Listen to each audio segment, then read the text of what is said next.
Hi guys, it is, what is it? It's Tuesday.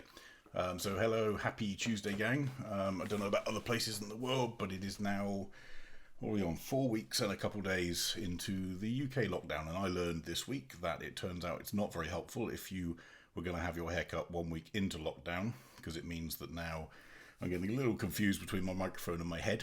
But there we go. I think everyone's going to look a little bit the same after a little while. Let's start today's session. So today, same rules as normal. So number one, remember that there's a slight delay on your comments coming through to us because of the way that Facebook live streaming works. So if you put a comment up, just bear with. It takes us about sort of 10-15 seconds to see it and then maybe react. We are working in Capture One version 20.0.4. So if you don't have that current version, then go onto the Capture One website, download that version. For those people that already own 20, it's obviously a free upgrade. For those people that don't, you can get 30% off upgrades this month, courtesy of Capture One. So for that, you use the upgrade 30 code, and that will get you 30% off. If you don't have the version or any version of Capture One, then you can get 25% off this month as well with that Pro 25 upgrade. Pro 25 code. That's also valid until the end of this month. And don't forget, you can always download the free trial, which is fully functional for 30 days. That gets you everything that we're talking about today. And you can edit away, give it a try, see if you like it. And then if you do, buy it, ideally before the end of April. You might save yourself some money. Or if not, then move on. No one's going to be upset about it. Don't worry, we'll all part as friends. Cool. So one reminder, just one thing. Remember to send your images in. Use that upload tool. So poolreeferlive.wetransfer.com. That will get the files directly to us. Remember to include your name so that we can put you in the right folder, and then make sure that we mention you when we're editing pictures. So let's launch Capture One. Let's go straight into here. And actually, a couple of things before we even, this is a picture we're going to be working on today by Peter. One of the things that came back, we got a few questions after the last session about some of the interface stuff in Capture One, and it was actually on the basis that we'd used and introduced this new proofing button up here. So by turning the proofing button on, that means that our process recipes and our print output and so on all starts to come alive. By turning it off, then we see what we're seeing on the screen. By turning it on, then we're going to see what's actually going to come out if we choose a print output. But there are other options up here as well, and other icons. And of course, just as you'd expect, all of this is completely editable. So let's just turn proofing off. I'm going to right click on here. Now you can choose to have icon and text. You can choose to have icon only or text only. But customize toolbar is the fun one. And in here, you've got the option of adding loads of buttons. So for example, if you've got process recipes here and you don't want to keep going to the tabs, well, what you can do is just drag this little process button, for example, up here. So you can do it straight from the browser. But there are a couple that we always add on as standard before we go into anything else. And those are focus mask, grid, and guides. So exposure warning, I think from memory, is there by default. Proofing, I believe, is there by default, but if it's not, you can add it. The way you add and remove is just the same as any other application, so I can drag an icon up here. So overlays now enabled, I can get rid of them just like that, and that's fine. So these ones are the ones that we find most useful. Hi Peter from Switzerland. I don't know if you're the Peter that we've got an image for today, but we'll have a look. So let's go through these. So proofing we covered last time. Basically, if you're using a process recipe and you want to get the best out of print for Capture One, have a look at the session from the 17th of April, and we'll cover a lot more in printing in that. But that's what your proofing tool is for. Exposure warning is going to tell you, as you'll see in this picture, the areas that have got overexposed in or during the capture. Now, exposure warning is dynamic. So what we mean by that is if I, for example, pull down the exposure, then you're going to see the exposure warning disappear. We're also going to see all of the other stuff in the picture disappear into the shadows as well. But the idea is that we can actually use that warning to let us know when we've hit something that's below the threshold of 255. So in other words, overexposed to bright white on everything. And we're back into seeing detail. There is a gotcha with this, which is if something is completely overexposed, so let me zoom in to an extreme amount, these areas here, even though I can reduce the exposure so the warning goes away, as you can see, there's nothing in there. So all it's doing, all Capture One is doing, is now just saying, right, well, it was white, so we'll just make it a darker grey. So just be careful that just because the warning is completely gone, if it was way overexposed, that's not telling you that it's now fixed it, it's telling you that there was nothing there to start with.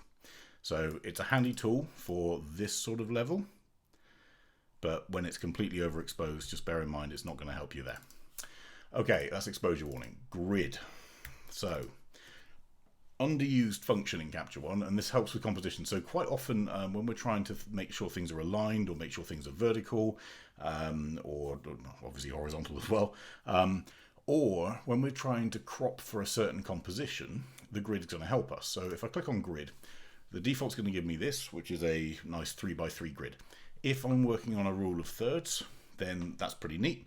It gives me my 3 breakpoints across the image, so if I want to place something on any of the third lines, this grid is going to help me do that. But I can customize this grid, and this is the bit that a lot of people don't know. So if I go into my camera little area of the workspace in the top left, so it's the little lens icon, down here we actually have a grid function. So this area, obviously you can move it to the pinned area. We can also remove the tool as well, or we can add it to any other tool as well. So if we wanted to, we could put it onto the exposure tab. We could just add our grid function in here. But the default place it's found is under the lens section in here. And under type, you've got 3 types of grid. So you've got a golden ratio grid, which is a slightly adjusted rule of thirds. So a lot of people find this a little more pleasant if you place things rather than on an exact third line, sort of into here.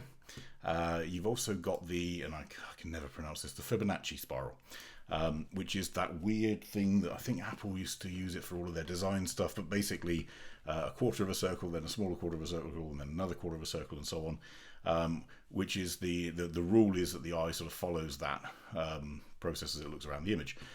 That's another tool that you can use to decide where you want to place things in your image. If you're losing lots of images, so let's imagine all of my photography is in snow, a white grid's not going to help me. Bruce is online, Malaysia, where are we at? Ian in Kenya, cool. We're back on the international scale, cool. The white grid against snow isn't going to help me. Well, you can change the grid color. So although you're limited in terms of the colors that you've got, we can change it to be magenta, to yellow, to red, to cyan. Hopefully one of those colors is going to show up in your image and a bit easier to see than any of the others. You've also got the option to follow the crop, and you've got the show button, which basically does the same as turning grid on or off. It's the same thing. Follow crop is the default to be enabled. What that means is as I crop the image, the grid is going to scale. So let's just do that. As I crop down, we see the grid scaling. If I change that and turn that off, as I crop, the grid isn't going to change. So if I'm trying to crop to match this grid, that's actually quite useful to turn it off. Otherwise the grid's just going to keep changing as you move. Also in these, like things like the spiral and whatever, you can mirror it. You can change the direction so you can get the spiral in 4 different locations. Most people are going to stick to either rectangular or golden ratio. You can choose how many sections you want if you want. So if you wanted 4 sections or 5 sections rather than 3, you can. But that's basically the sections you've got in, or settings you've got in grid. Okay, I'm going to come out of this crop because I don't really want to do that. Let's just reset all of that. I'm going to turn my grid off, and next one I'm going to use focus mask. Now, focus mask, if you have a very beefy graphics card, a nice happy little graphics card, and you have these 2 enabled to auto, then focus mask is going to pass that off to your graphics card and say, right, work out which bits were in focus. If you don't, it's going to use the CPU to do it. Don't worry, either way is fine. If you have these set to never, it's still going to work. It's just going to use the CPU rather than the graphics card to do it. Okay, so with our focus mask, obviously what Capture One is doing, so it wasn't there at the time. It's not like the camera where it can use contrast focusing or detection or whatever. What it's looking for is hard lines of contrast, so the sharp parts of the image, and it's trying to give you an intelligent view of which parts of the image were in focus. It can look a little blotchy, so let's just pick on a different image. Let's go into this one here. So here we can see actually the sharpest parts of focus in this image were on this mountain. And then as we came more into the foreground, it was less sharp. That's possibly because we were focused on the mountain more and using this fall off here. So that's your focus mask. So we enable that up here or not. And then finally, you've got guides. So guides you could always get it to the menu, so you can go to View and then Guides, and then you can add vertical and horizontal guides. So let's add a horizontal one. So these are helpful if I'm trying to make sure, for example, in an architecture shot that things are straight. So this one obviously at the moment isn't, but we'll have a play with that. But the guides have an advantage over the grid in that the grid is fixed and it's based on the number of sections I've given it. The guides I can move around independently. So that's another one that's handy to have, and you can turn it on and off up there. So those are the ones that I would add on. And remember, to add or to customize your toolbar, click up the top corner with the right hand mouse button or the right mouse button. You can drag any of these tools wherever you like up here. Customize to your heart's content, but those are the ones that personally I'd always have up. Okay, so let's have a play with Peter's image. So inside a church of some sort. I'm not sure whether, looking at this up here, this tells me that actually I think you were probably central in the church, but this chandelier was a little bit off center, which is a little bit frustrating. Typically it's a bit nicer when everything's lined up, but we are in the center of the church here. It's just this is slightly off. So based on that, this is pretty good. We need to make sure it stays symmetrical, but let's get some of the detail back. So first thing, and we showed this in that exposure warning, so obviously when you're shooting inside a dark church and you've got a load of light coming in from outside, that's a pretty tough call for any camera to try and deal with. You can do it through exposure bracketing. We could have done maybe a exposure for the highlights, exposure for the shadows, and blended them. But in this case, we've got one exposure, no problem. And we've got an area here that is very much overexposed. We've also got these lights that are a little overexposed, so we can play with them too. So first thing is, let's pull in a profile. Now, on this case, what do we have? We've got a Sony A7R with a lens that may not be supported natively. Okay, so we're going to use the generic profile. What that means is we're going to tick the chromatic aberration button, and it's going to do the calculation for us to fix any of that. We're going to get rid of any diffraction just in case of that 4.5. It shouldn't be an issue. And I know there is some purple fringing up here in the high contrast point, so we're going to turn that on. Okay, let's go into our exposure tab. So a little histogram one on the top left. Exposure, we can do an awful lot with this image, but at the end of the day, we know that these highlights are blown out. Light bulbs are a pure source of light. They're looking directly at the camera, so the chances are we're not going to recover anything from that. And we already saw when we were playing with the exposure warning that there's some issues up here with the stained glass, trying to get some of that detail back. But what we do know, just by using that exposure tab, is we've got this much detail, which isn't bad actually. You can see in here the light bulbs, funnily enough, there's actually two halves to them. So you've got the light itself, and then you've got this sort of half base around the shape. Well, when it's normal, you don't see that. It just looks like it's one big light. So let's try and get some of that detail back. So some of that can come from a HDR fix. So let's use our high dynamic range slider. So first off, let's pull back whites. So we know that stuff here is going to be completely overexposed. Well, that's helped quite a lot. We've got a lot of this detail back in the lead shaping. And let's then use highlights as well. So we're really going to pull back what we can. So this is the most that one pass of HDR can do. In a previous session, we talked about the fact that you can stack these, so you can double up HDR. So let's add a new filled layer. But remember what I said about when something is completely overexposed, it doesn't matter how much we pull it back, there's just no detail there. So in this stacked layer, so I created a new layer, it's filled, so it's affecting everything on the image. Let's pull back highlights again, and whites again. So it's getting darker, but there's no more detail coming back. If I turn this layer off and on, well, we're not gaining any detail, we're just reducing the amount of white that's in the picture. So let's instead, we're going to leave that where it is. So rather than trying to force it, in fact, let's pull back a little bit. So let's just reduce our opacity because I don't want to do too much damage to that. Let's have a look at these lights. Good, so we've got these sort of half parts of the lights back, so we've got a lot more detail back in these lights, that's good. And let's just have a look up here. We've got a little bit of noise up here in the shadows, certainly at the edges. So what I'm going to do is go back to my background layer. Here's a little hint. When you go, I think we mentioned this before, but when you go to the details tab, just be very careful that you've selected the background layer when you're playing with sharpening and noise reduction. if you've maybe got a gradient layer or a mask layer, and I choose this layer here, the giveaway is always at the sharpening. So Capture One will always default a certain amount of sharpening. It analyzes the image and it chooses a certain amount of sharpening and noise reduction for that matter. On a layer, it assumes that you've already done it in the background. So on a new layer, it will always put this and this to 0. So sharpening and noise reduction to 0. If you see those two are at 0, it means that you're probably not on the background layer. Because when I go to the background layer, these sliders come alive already. So there's a bit of a gotcha, and I've done this quite a few times myself. So I've spent an awful lot of time doing this and going, why on earth isn't the sharpening changing? And the reason is because I was on a layer that had a mask, and the area that I was looking at had no part of that mask. It was never going to have any effect. So go to your background layer. On here, we're going to increase our noise reduction a little bit, just to smooth out some of these little dots up here. That's all we need to do with it. What I am going to do is pull up our structure a touch. That gives us a bit more edge definition. That helps with some of the smoothing that's happened with the noise reduction. Okay, do we want to brighten up the cathedral or church at all? So let's give it a try. So if I pull up our black slider, that's obviously only going to affect, and we talked about this before, the darkest part of the histogram. So white and black only affect the top within 10% of the histogram or the bottom 10% of the histogram.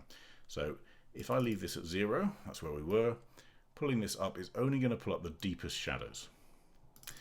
Shadow, however, is about the bottom, let's say 30%, maybe 25 to 30%. If I pull up shadows, you're going to see, and the reason the whole image is changing, look at this histogram. So most of this picture, apart from the bits that were blown out, sit in the shadows. They sit in that bottom 25%. So when I change black, that's only affecting the bottom part of those shadows. When I affect shadows overall, all of a sudden, everything lights up. And the reason is because the shadows were basically the bulk of that image. So if I do that, it's wonderful, but I'm losing loads of contrast because all I've done basically is just move every bit of detail in this image up to the midtones. We don't want to do that. We lose a lot of ambient or atmosphere and ambience and whatever that goes with it. So let's pull our black slider up alone. All that's doing is then pulling the bits that may be lost in the shadows, like up here. That alone is going to pull that up, whereas the shadow slider is going to pull everything up too much. I'm also going to turn on a bit of clarity, so where we've got lots of detail in here and lots of texture and so on, be careful with clarity because we know that this image has got some noise. So we don't particularly want to reduce all the noise and then pull in clarity, which is going to potentially increase some noise. But we can use a little bit, so let's do it to the maximum so you can see the difference. So that's with 100%. That's back to how it was. So you can see how much more of a punch it gives you, but it's also going to give us some artifacts and stuff that we don't want. So let's pull that down to maybe 25 or so, 25 to 30. Okay, that's looking quite nice. We've got all this detail back in here. That's pretty cool. Okay. And then let's have a think about the white balance. So in this particular shot, it's pretty warm inside the church in terms of the color temperature in this picture. There's a little bit of a green tint I can see in some places. So to correct that green tint, we could do this. That's going to make the church a lot more pink. Now, that may not be accurate either. Now, having not been, and this is one of the advantages, if you take the shot, you can remember in your mind what it looked like and how it felt to be in that particular location. I can't. I don't know what this looks like naturally. But I do know this is probably white marble. So if I were to click on this little picker here next to white balance and tell Capture One that I'm expecting this to be white. So let's click there. Okay, that's done a pretty good job. Look how much cooler that picture has got. And that was probably more accurate to the day. Now you've then got a challenge of if these lights were giving out warm light, then maybe that was what the camera saw and maybe that was why it was slightly warmer. So I'd be tempted to just come back a little bit from what it said, maybe to there. That looks pretty good. I'm just going to actually type in about 100 less. That's pretty good there. That looks good. Okay, with all that done, I can actually afford, now that I've done some of those tweaks, I can actually afford to punch us or contrast a little bit in this image. So maybe only 5 on that scale. But if I do it without and with, so that's without and that's with, and that combined with a little bit of a brightness bump will just make it pop a little bit more as a picture. We can afford to push our saturation a couple of points up just to get some of this back. That's quite nice. Then we've got the decision to make around keystoning. So before we do any of that, I'm going to what's called clone the variant. So this is a variant now. It's not the original image. It's the variant of the image with my changes in. I'm going to click on clone. That gives me a copy of the original image with all the changes I've already done. But now if I edit on this copy, it's not going to make any difference to the first variant that I did, and it numbers them to help me here. So number 1 and number 2. So now we're on number 2. I'm going to fix this lean in because we're pointing up with a wide lens. So let's go to our keystone tool up here.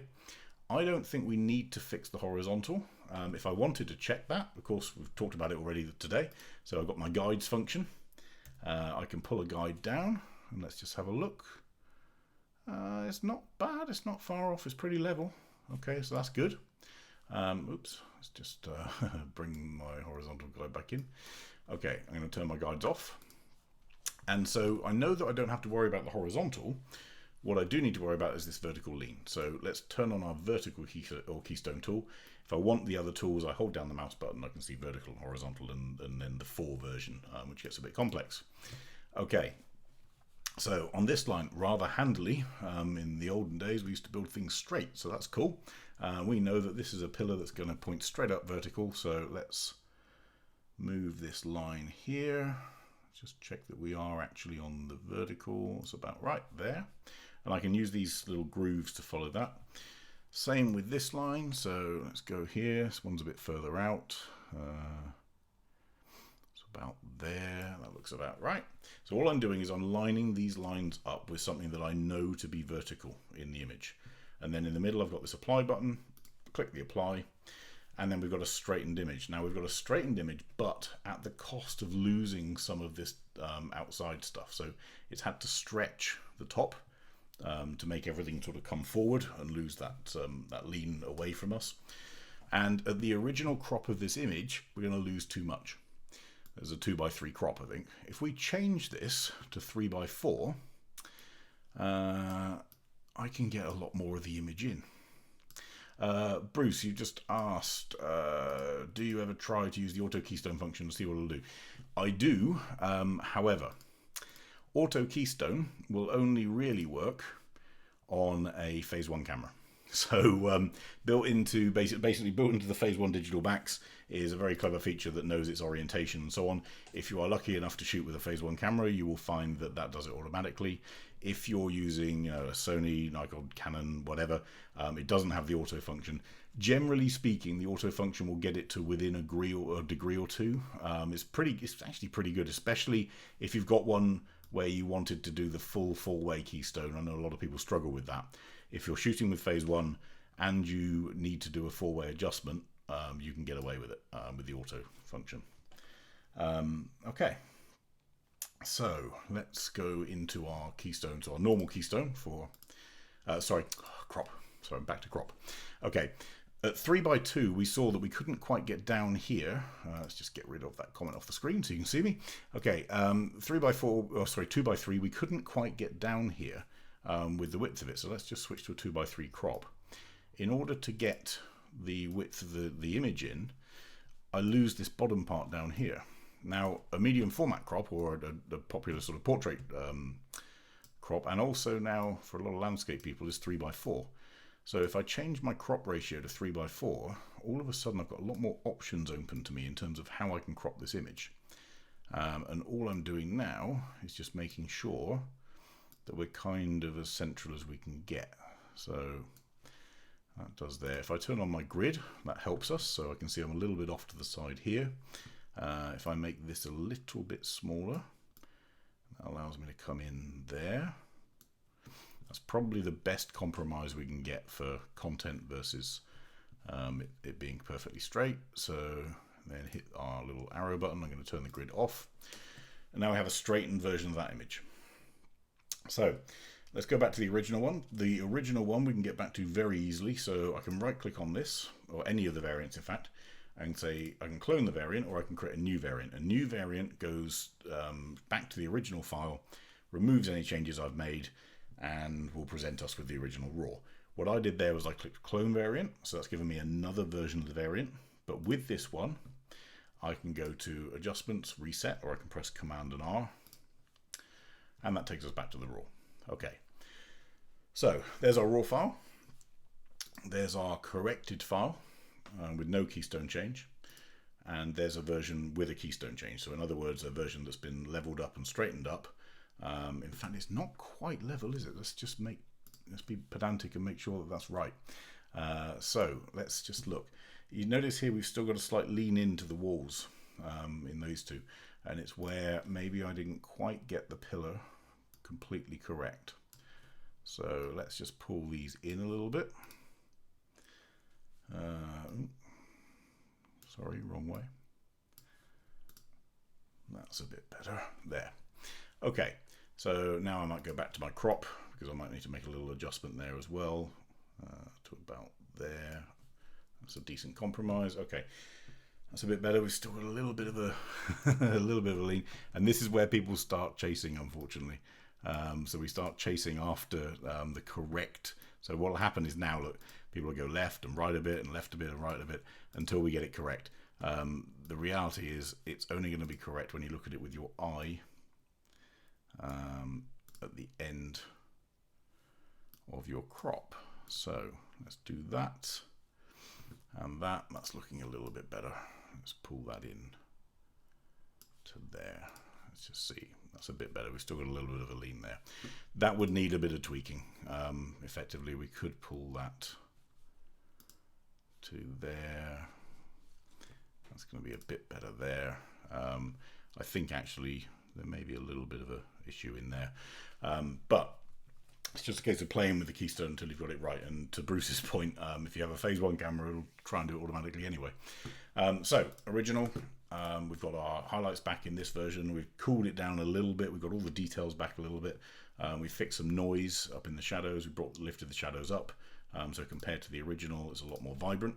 And then you've got the sort of ultimate version, which then says, okay, let's flatten everything out and let's get it all geometrically correct. Okay, next one. Let's go to a mountain. So, Mount Cook in New Zealand. Okay. So, in this shot, we're going to cover some stuff around selective color as well as some other little tricks.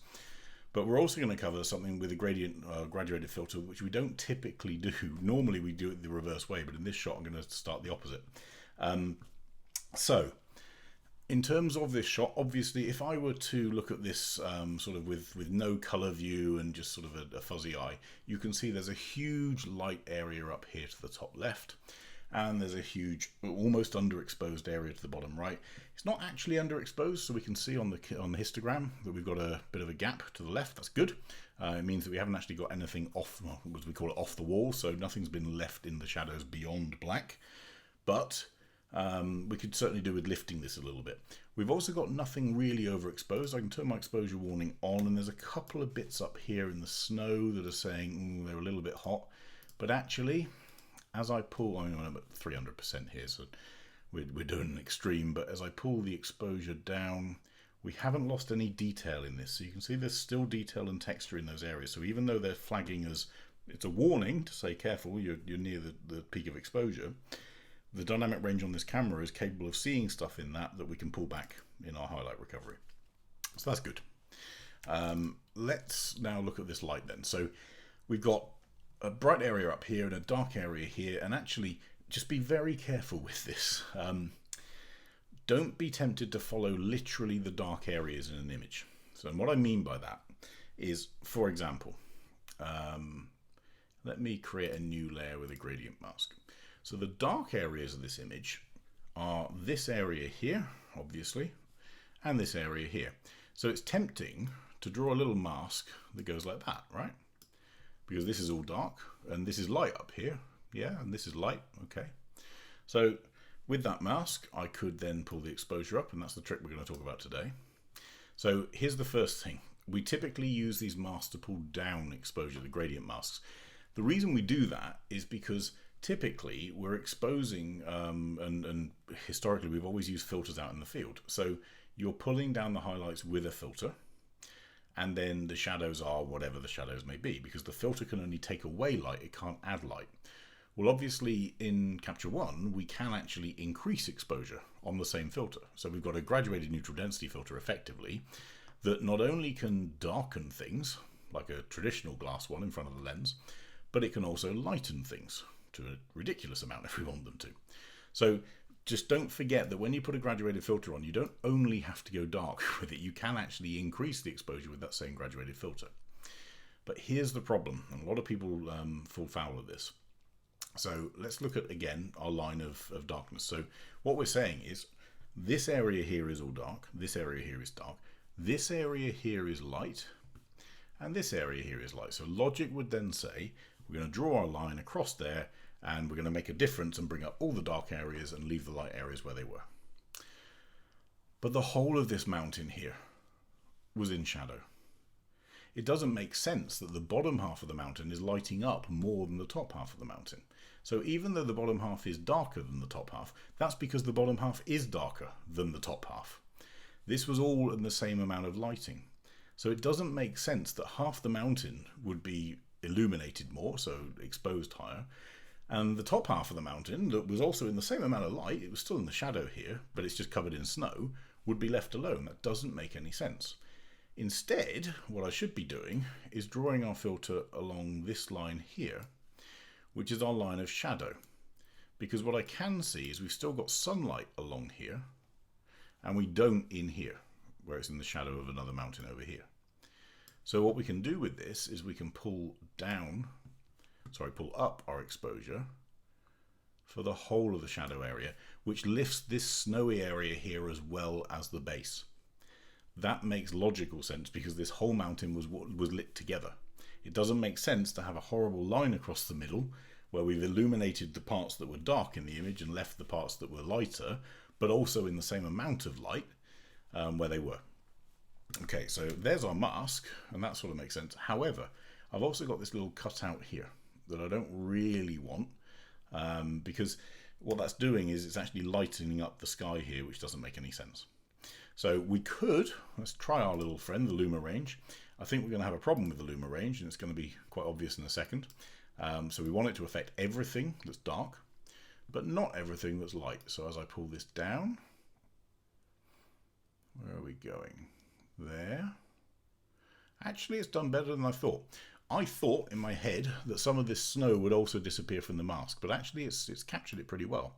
I'm going to, oh yeah, there we go. If I feather it a bit too much, or do the fall off a bit too much, it starts falling apart, but that looks pretty good. Here.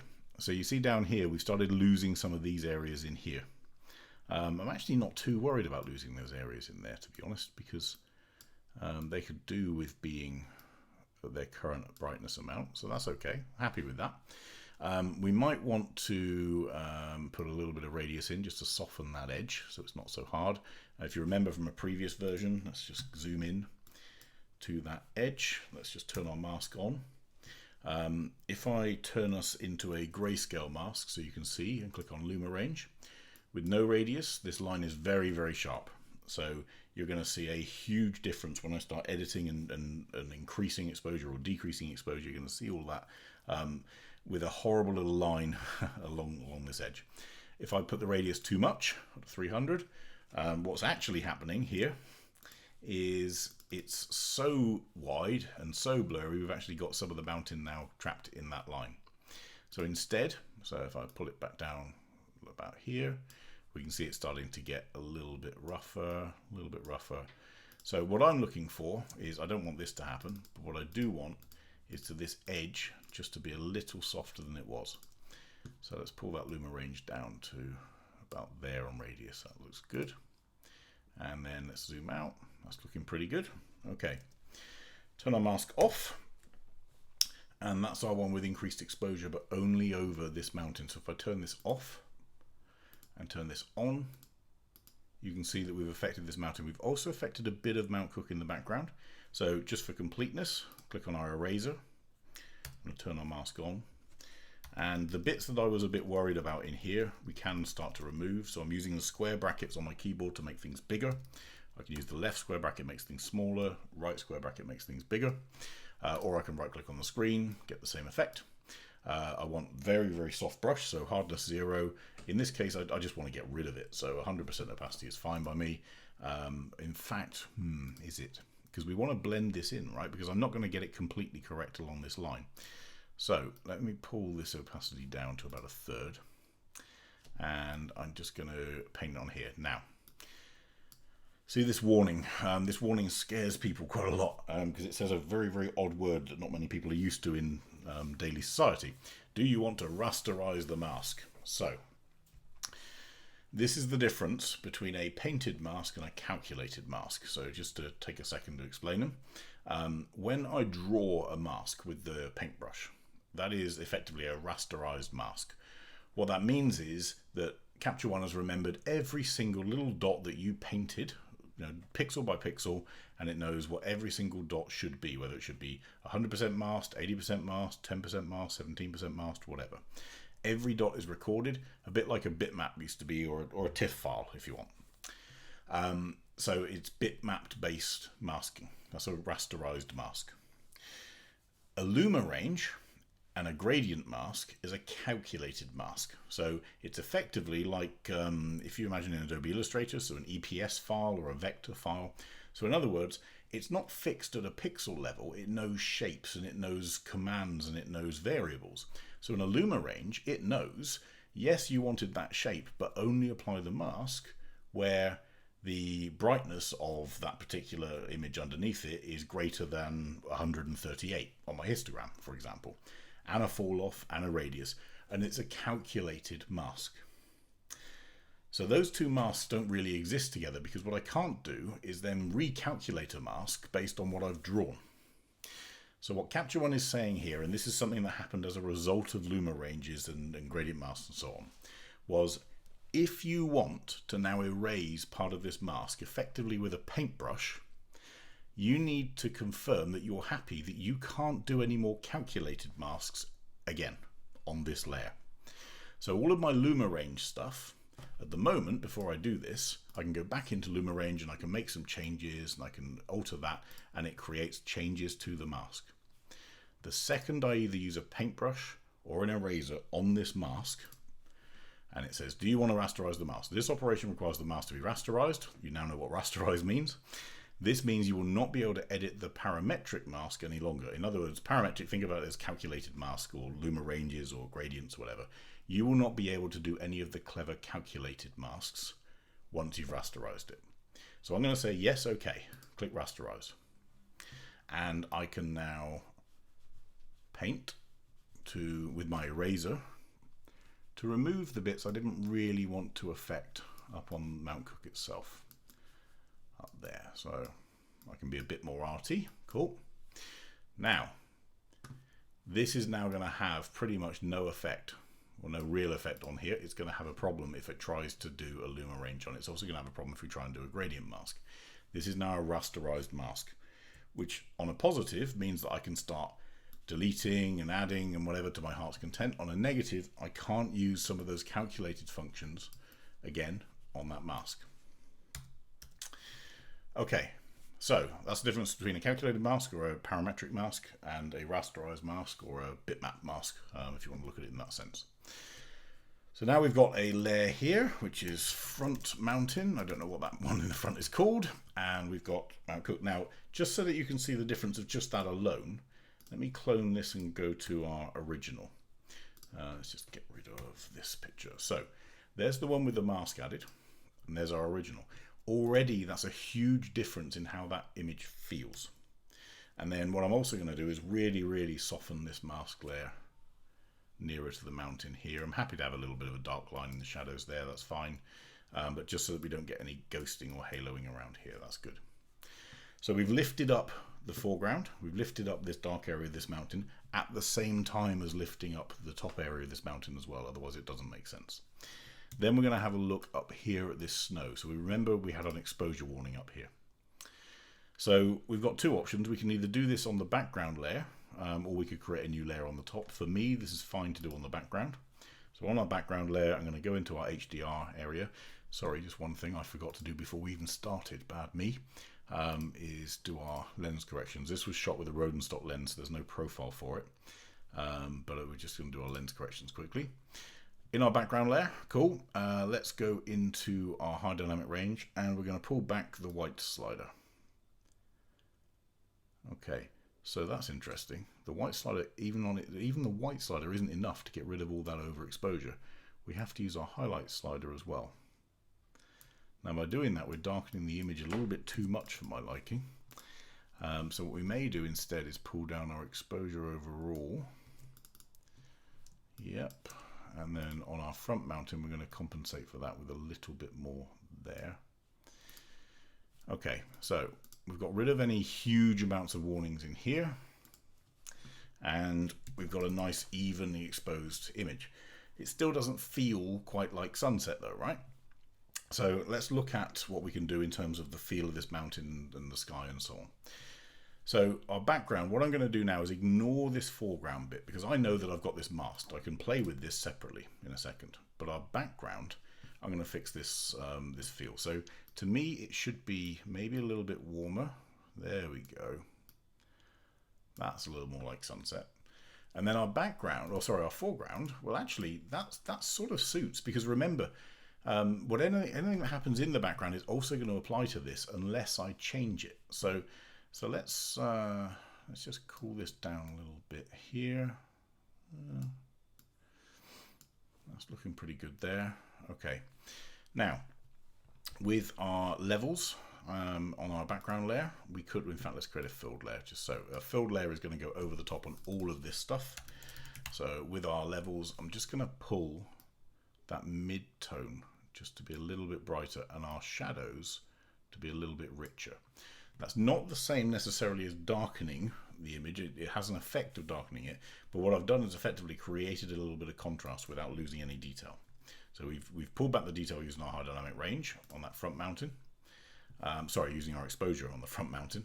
But then we've used our levels over the whole image just to try and bring everything in to be a bit more high contrast. I'm just going to do that with the top end as well.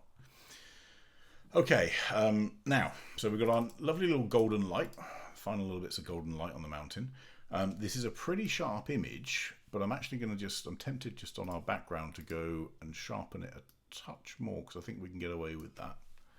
Yeah, that's looking good. But I kind of want a bit more richness in the sky. So let's draw a happy little gradient mask over the sky like that. And then we're going to use our color editor. So this tab up here, 3 little wheels. Down the bottom in my case, but you can obviously move these wherever you want. And I'm going to choose this picker and pick on this color here. So the sky wasn't blue according to our camera. The sky according to our camera was a little bit pink, a little bit orange. Let's pick on a different area up here. Oh, that's a bit more blue. That's a bit more blue too. Yeah, back down into the orange and so on. So if I try and change, let's say this magenta-y color and also our blue color, let's just increase our saturation in there. You see all of this stuff is going to be affected as well. So we're changing, unfortunately, anything in this color editor that was that color. So we've got to be really careful with this because otherwise we're going to get unstuck. What we can do is with our mask here, we could cut out an auto mask all the way around the mountain, just to isolate the sky. Or instead, we can just focus on the blue areas of the sky. Let's just go on to here. Let's click up here.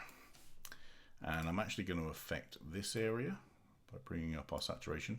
And I'm going to shift the hue away from being this green color. So if I do that, you can see on the screen it's a little bit green.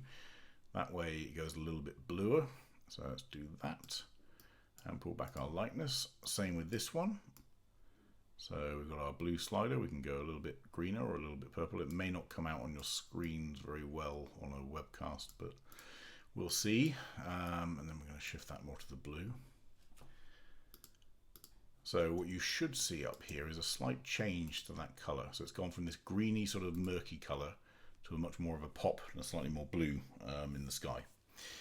Now, what I am going to do as a result is, oh, hold on. Have I just been silly and just done a gradient across the whole thing? I have. Let's fill that mask. Let me just undo all of this. So live mistakes, cool. Let's create a new empty layer. I'm going to call this one sky. I didn't mean to do that on the levels one. It happens. So we're going to create our new gradient mask here, only on the sky layer. And with that gradient mask, we can do exactly the same. So we're just going to increase our saturation up and lightness down. Going to make the greens a little bit more blue. Could even go to this level here. Okay, let's leave that where it was and just darken there. Okay, so without that layer, we've got this sort of greeny color. With that layer, it's a little subtle, but we've still got a lot more of the blue. What we can do with this layer now, of course, is we can pull down our exposure as well. And one of the effects of pulling down the exposure on that layer and pulling up our saturation is you're going to see more of the color that you saw there before. What I can also do is fix this greeny color with our white balance. So I can change our tint to be more towards the pink away from the green, and we can change our white balance to be a little bluer up here. Be careful with this gradient fall off here, because you can see, so if I do this, you can now see the big difference between what we've done and where it was before. What we can do is just pull it down into this line here, into there. Okay, we're now going to affect the mountain. So what this is telling me, all of these things are telling me, is we actually do need to auto mask this. So let's do that. I'm happy with those settings, but instead of the gradient, let's just empty this mask. Clear mask. Okay, I'm going to draw something called an auto mask. So you see on the normal brush, we've got 2 rings and a cross. Once I right click and go to auto mask, I get a 3rd ring. And what I'm going to do is draw a mask. Let's just get rid of our browser to give me some more space around this mountain line, and capture 1 is going to do all the clever stuff for us. So I'm going to make the size a bit smaller, opacity to 100%, flow to 100%, and I'm going to draw a mask around here. I'm just going to do it quickly here so you can see what it's going to do. Once it's calculated. So once I let go of the mouse, it's going to say calculating auto mask. And you see what I drew over the mountain. What it's now done is it's cut out the mountain.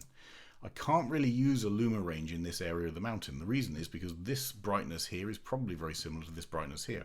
So I'm going to end up having to erase it. So instead, if I use the auto mask, so let's clear it again, I'm going to show you a bit closer up. So this is a function that we haven't gone through before, but it's very, very useful. So what I'm doing is I'm clipping, you see the middle circle. I'm making sure that the area I want to select is in the center circle. The area that I don't want to select is just clipping that middle circle, and the outside boundary is just giving me a reference. So you notice my middle circle never goes over the mountain. The center circle, let me be very clear. The center circle never goes over the mountain. The middle circle is just clipping the edge of that mountain, so that when I do that and let go, it says calculating, and we've got a mountain thing. We've got a little bit of an issue here. It's seen something that I didn't see, which may be a little bit of a cloud or something like that, but we'll come back to that. Let's carry on here. Now, let's just clear this mask because we can be a lot more accurate zoomed in. Let's go down to this size here. And very quickly, we're just going to do, so forgive the fact that I'm going to do this very roughly. We might find there are a few mistakes in the mask that it does as a result, but it's so that you guys don't have to literally see me drawing around a mountain, because that doesn't make for exciting afternoons.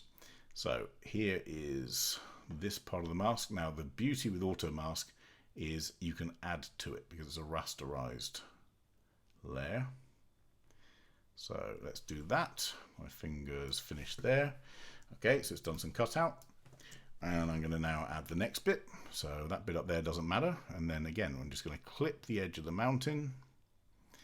So we're telling Capture One the stuff in the center circle, the very middle circle, is the stuff that we do want to mask, and we're just clipping the area that we don't want to. This applies to trees, it applies to people to a certain extent.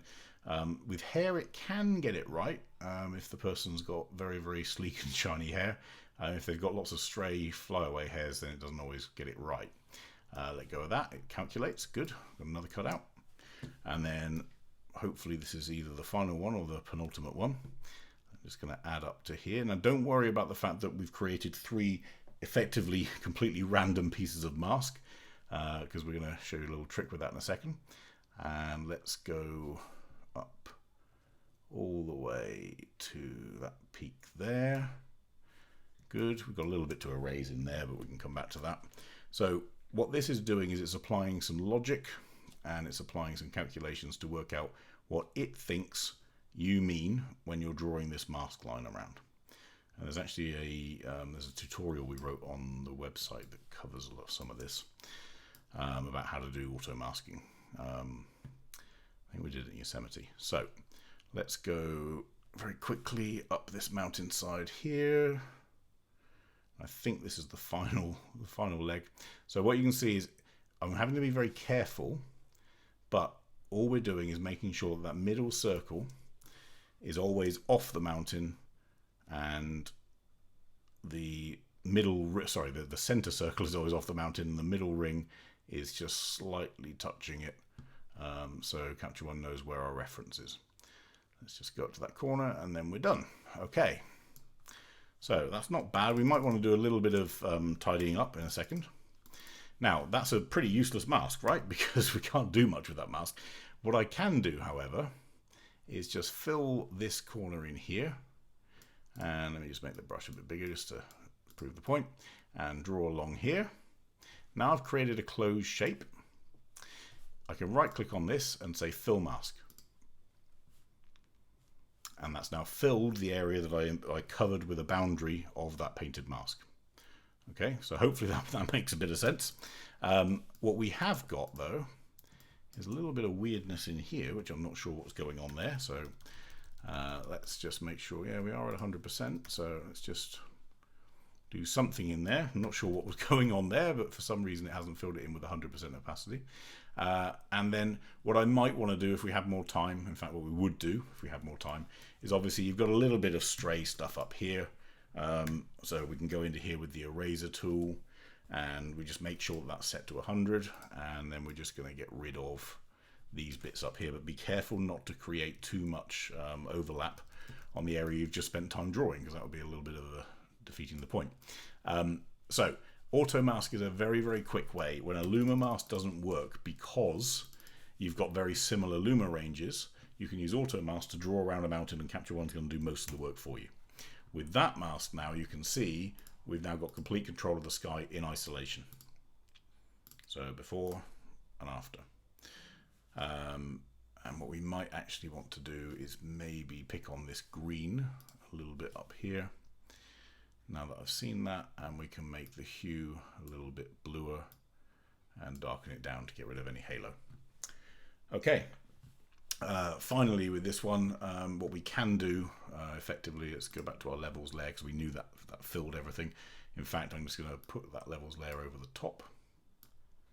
So it's going to affect on top of the sky as well.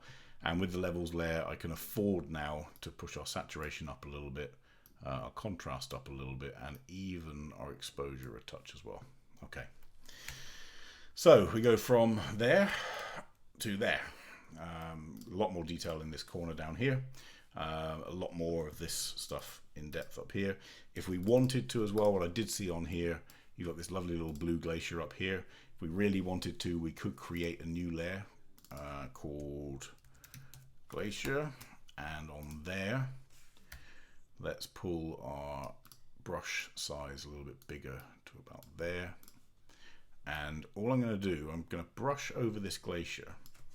Now just remember, I don't want to make everything on here blue, but anything that is blue, let's make it stand out a little touch. Oh, forgot. Well, there we go. Today's not been a good day for forgetting things. Right, turn off your auto mask when you're finished doing auto masking. Otherwise, Capture One's going to try and do clever stuff when you just want to paint. So remember, when you finish with auto mask, right click, turn off auto mask. Otherwise you're going to get a load of calculations going on. But with that area that I've just painted, what I can do is I can pick on this lovely little blue color in here. You're going to see in the color editor that's gone blue on the left hand side. I can increase our saturation just a touch, not too much. Keep control of that hue. Good. Okay, so all we've got is a tiny little color pop. You can see that there. So if I zoom into here, without that, it looks there, quite flat. With it, we've got a little bit of blue back in that color pop, just for that glacier. Cool. Okay. I was going to try and do one more picture. Let's see if we can just squeeze it in very quickly. So this is a Mark 1, and the reason is I just want to show you how we make a picture sort of pop and glow a little bit. So this is a shot from Iceland. It's loaded in the camera profile correct. I'm going to analyze this particular lens. We don't have much in the way of purple defringing to do, but what I do want to do is just make this feel a bit colder. And the way that we make it feel a bit colder, funnily enough, is not by trying to fix the highlights. So we need snow to be white. We need highlights to be bright. They're highlights, right? But I also want this color to pop in here, this perfect blue glacial color. And I also want this sky to pop a little bit too. We've got a little bit of a lean in here. I think it's the natural lean of the glacier, but we may just play with that a little bit just by, even though this may not be quite reality, I just want to make it feel a bit more comfortable to look at there. That's a bit better. First thing, let's just crop it. So what I am going to do is switch to 1:2 crop. This stuff down here I don't find very interesting. So Stephen has just asked, will this work with Nikon photos? Yes, as long as you have a supported camera, and lens, then the raw files will load in with that.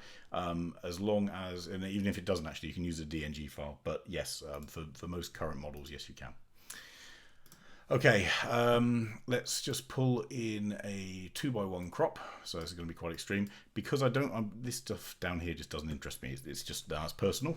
Maybe hopefully it wasn't the subject of the whole image, but let's just clean this up and let's get back to this sort of pure snow, snowy feel. So let's do that and that.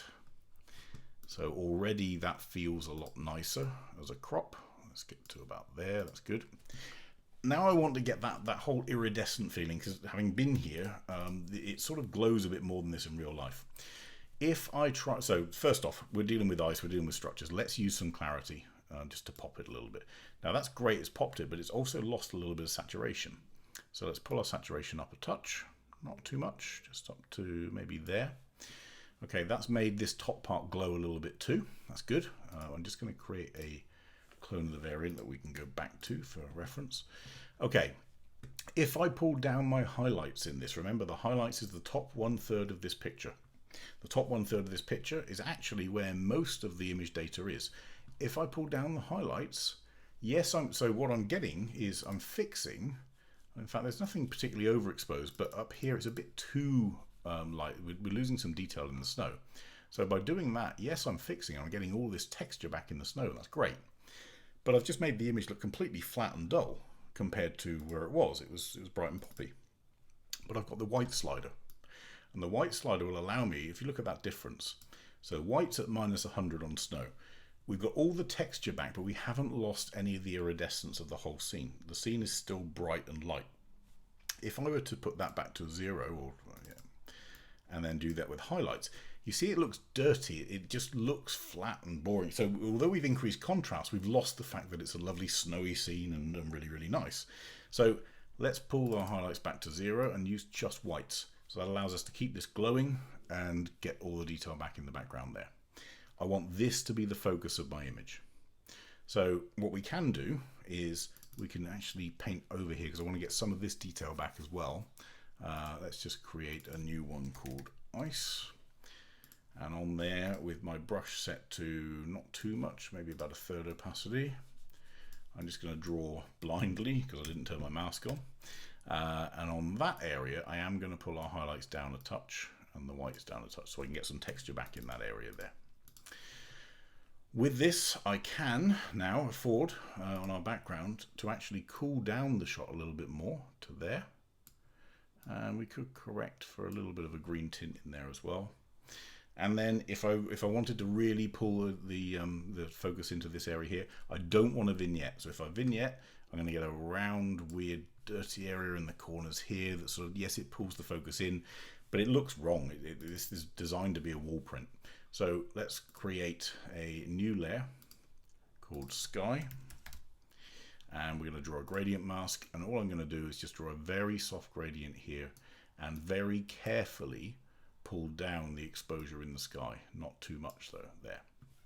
And then I'm going to put another one called foreground, and with our foreground I'm going to draw another gradient mask a little tighter down here, pull our exposure down. Again, it's got to be really careful, it's maybe only a third of a stop there, yeah. And then we're done.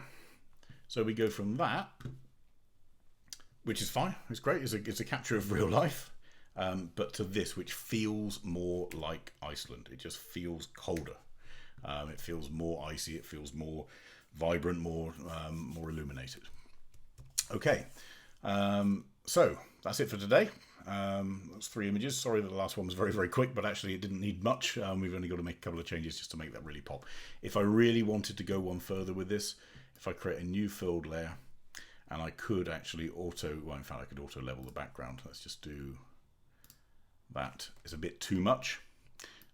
So again, on all of these with the auto things, use it as a benchmark, but then pull back if you think it's too much. That looks pretty good. When you go to print that, it's going to really pop, especially if you use the right paper. Cool. Okay, so for next time, I think we're on next Monday at 1 o'clock in the UK, which is, what is that, 8 AM New York and 8 PM in Hong Kong. So to get your images on, make sure you send them using this upload tool, so probablyforlive.wetransfer.com. In the meantime, this video will be on the YouTube channel, as all the other videos are, so where I've referred to a previous video.